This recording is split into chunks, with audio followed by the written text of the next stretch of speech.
porque, diz Aristóteles, há uma distinção fundamental entre os humanos e os animais, que é que só os humanos aspiram a vida boa. Os animais aspiram apenas a viver. E isso retira-os imediatamente das considerações da política, entendida como a busca de uma vida boa, de uma vida para os humanos. Mas, na verdade, não é para todos os humanos. Nós sabemos que, sob as concepções de Aristóteles, que predominaram, infelizmente, durante muito tempo, ainda hoje, em alguns casos, as mulheres não são plenamente seres humanos, e as crianças também não são plenamente seres humanos. A criança é um ser humano em potência, sobretudo se for uma criança de sexo masculino. Mas uma criança feminina jamais poderá ser um ser humano pleno.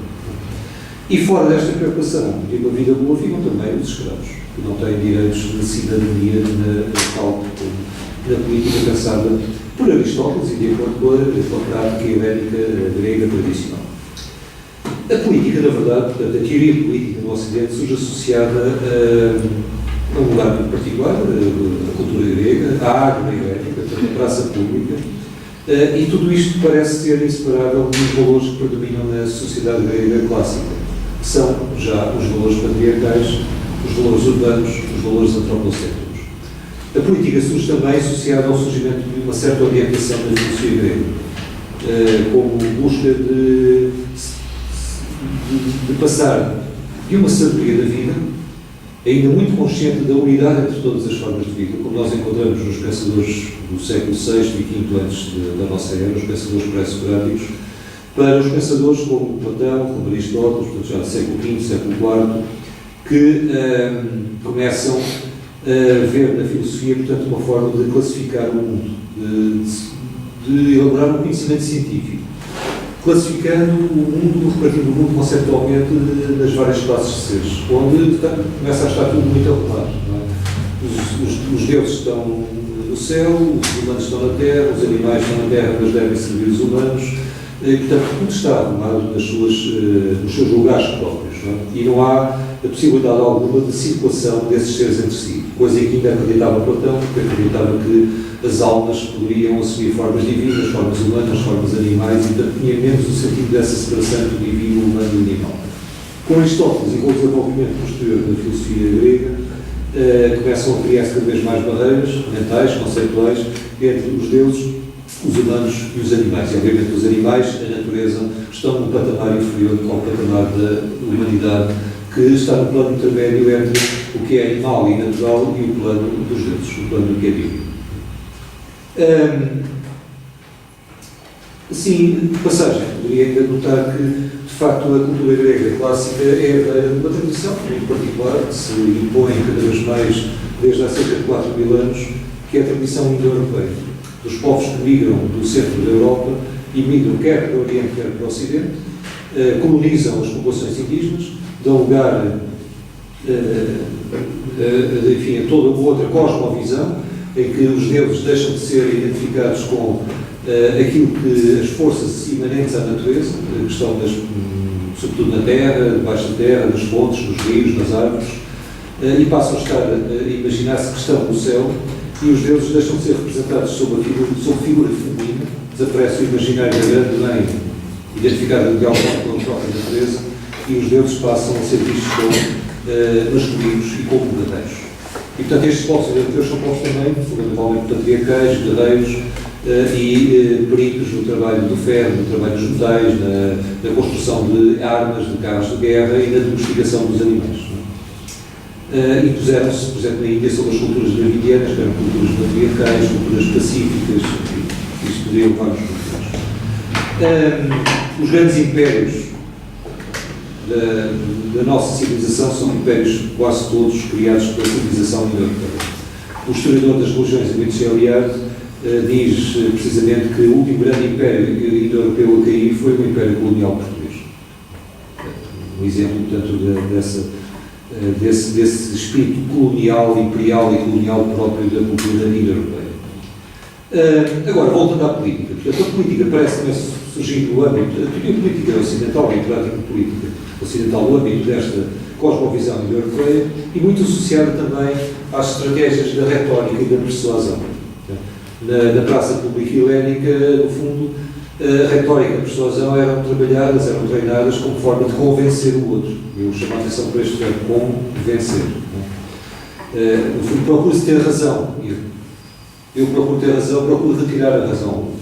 Procuro vencê-lo nos debates filosóficos e também convencê-lo e vencê-lo publicamente nos debates políticos. Portanto, poder-se dizer que o tal animal, o zoon político, o animal político aristotélico, é um animal que, como tem sido dito, coopera, mas só coopera com alguns e sempre para dominar os outros. A política tradicional e convencional parece assim ter associada, portanto, ao conflito, à competição e tender para promover, fortalecer e reproduzir estados de consciência que eu diria serem estados duais, em que eu estou aqui e o outro está ali. Deste lado estão os meus, aqueles que pertencem a uma certa facção, e do outro lado estão os outros que se opõem à facção que eu represento. E com isto, promove-se a política como competição e como conflito, e com ela promovem-se e reproduzem estados de consciência duais, separativos, competitivos e conflituosos, onde o bem comum tende a ser simplificado às distintas versões do que é o bem comum, propostas pelas várias fações, pelos vários partidos em luta pela conquista do poder e pela sua manutenção do poder. A política não é vista, predominantemente, isto até aos dias de hoje, hoje penso que cada vez é mais evidente isso, não é? A política não é vista como uma cooperação entre pessoas com ideias diferentes, como, por exemplo, defendia entre nós Agostinho da Silva. Dizia que a verdadeira política deveria ser presidida por um espírito de cooperação, não de competição, entre pessoas com opiniões diferentes, não entre adversários e muito menos entre inimigos, mas entre pessoas com opiniões diferentes, mas visando todos o mesmo objetivo, que é o bem, ver o que é melhor para todos. Portanto, isto não é o que se verifica, cada vez mais, sobretudo a partir do momento em que da teoria política e do exercício da política desapareceu as preocupações que ainda existiam de algum modo por inspiração religiosa e teológica na Idade Média com o bem e com a verdade, não é? Com o surgimento de Maquiavel, neste momento passa a efeméride de Maquiavel, há um grande congresso, ou acabou de ter lugar, ou vai ter lugar, sobre Maquiavel e precisamente a fundação da política moderna. O que Maquiavel diz fundamentalmente é que o governante, seja o rei, seja quem for, não é? Não tem que se preocupar com o bem nem com a verdade, ele tem que ser eficaz, ele tem que garantir o poder. E para garantir o poder, todos os meios valem. Os fins justificam os meios. O fim é, efetivamente, garantir o poder. E para isso valem todos os meios. Até a política maquiavélica que, de algum modo, pode-se dizer que tem predominado até os dias de hoje. Tudo isto significa, a meu ver, cada vez mais nos dias de hoje, e estou convicto que é uma das causas principais do crescente descrédito da política, dos políticos e dos partidos. As pessoas veem cada vez mais que a política se está a reduzir a um combate entre facções que lutam pelo acesso ao poder, seja das pessoas, seja dos grupos, e hoje cada vez mais ao serviço de grandes grupos económico-financeiros, e o sentido do bem comum está completamente esquecido. E para não dizer, obviamente, que o bem comum na política ocidental tradicional é o bem comum dos humanos. Nessa noção do bem comum não entram, obviamente, os animais, nem os ecossistemas, nem nada disso. Agora, claro que sempre houve outras exceções, sobretudo noutras culturas. Podemos aqui citar múltiplas exceções, que aliás hoje estão a ser recuperadas por muitos movimentos políticos, sobretudo na América Latina, que estão a procurar inspirar-se nas suas propostas políticas, económicas e sociais nas tradições indígenas, precisamente. Há pouco tempo ouvi um professor da Universidade do Peru, lá da Lisboa, da Bulgária, falar sobre o buen vivir, portanto, como expressão que traduz uma palavra dos índios peruanos, não é, que eu não recordo qual é, mas, enfim, há todo um conjunto de movimentos alternativos, sociais, económicos e políticos, que se inspiram na tradição indígena para propor exatamente um bem viver que já integra os outros cidadãos do planeta, que não são apenas, nesta perspectiva, os humanos, mas também os animais, enfim, e a própria natureza. Que em alguns países da América Latina, Peru, Bolívia, já veio ver os seus direitos consagrados na própria Constituição.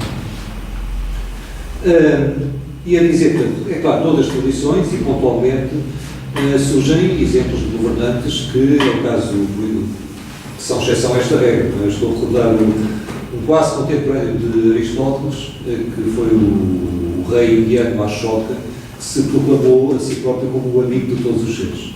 E que, quando o seu império se estendeu quase até às fronteiras da Grécia, não é? Chegou mesmo a ocupar algumas regiões gregas, ele, onde quer que chegava, fazia construir pilares com inscrições a dizer que, a partir de agora, estavam proibidos todos os sacrifícios animais.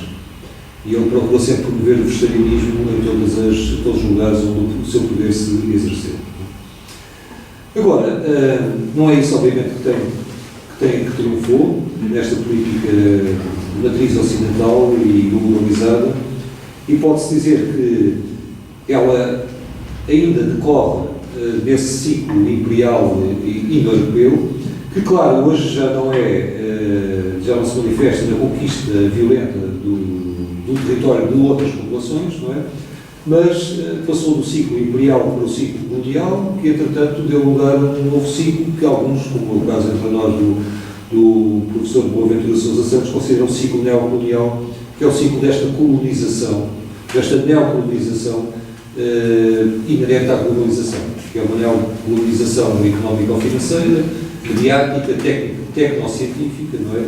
Em que a própria noção do saber é aquela que predomina na epistemologia ocidental dominante, e que é exportada de uma forma neocolonial, também imperial, para todo o mundo, desacreditando-se os saberes tradicionais de outras populações não ocidentais, por exemplo, ou mesmo das populações ocidentais que não participaram neste desenvolvimento da tecnociência da Idade Moderna. É claro que começa este ciclo da política global, começa também a gerar anticorpos, existências e exceções. Não é? As exceções, obviamente, estão do lado dos movimentos pacifistas, humanitários, do lado da filosofia política ambiental e ecológica, do lado da defesa dos animais e da incorporação disso no âmbito das preocupações não só éticas, mas também políticas, não é? Que começam a reivindicar para seres não humanos, seja os animais, seja a terra, o estatuto o reconhecimento de interesses e, por vezes, mesmo de direitos. Mesmo que eles não possam contrair deveres, a argumentação, e no fundo é esta a perspectiva do plano, não é?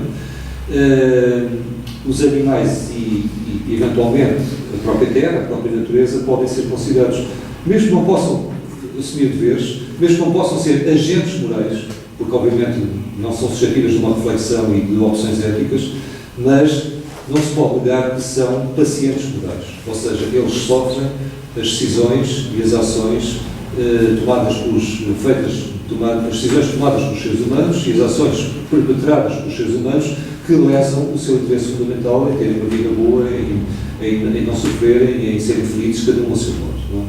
E também as decisões tomadas pelos seres humanos prejudicam a terra, não é a aspiração, porque não é uma coisa consciente, mas é a tendência natural, enfim, das plantas, dos ecossistemas para florescerem, para se desenvolverem. E, portanto, podemos considerar que animais não humanos e a própria terra, o próprio mundo natural, se não são pacientes morais, se não são agentes morais, são pacientes. Eles sofrem as decisões humanas e as ações humanas. Nesse sentido, hoje há um autor, o Will Kymlicka,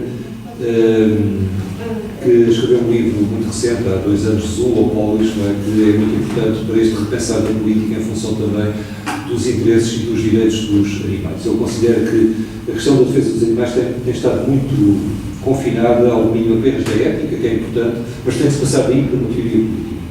E tem que se reconhecer que os animais, de algum modo, pelo menos os animais domésticos, são de algum modo, podem ser reconhecidos como, até um certo ponto, cidadãos das nossas sociedades.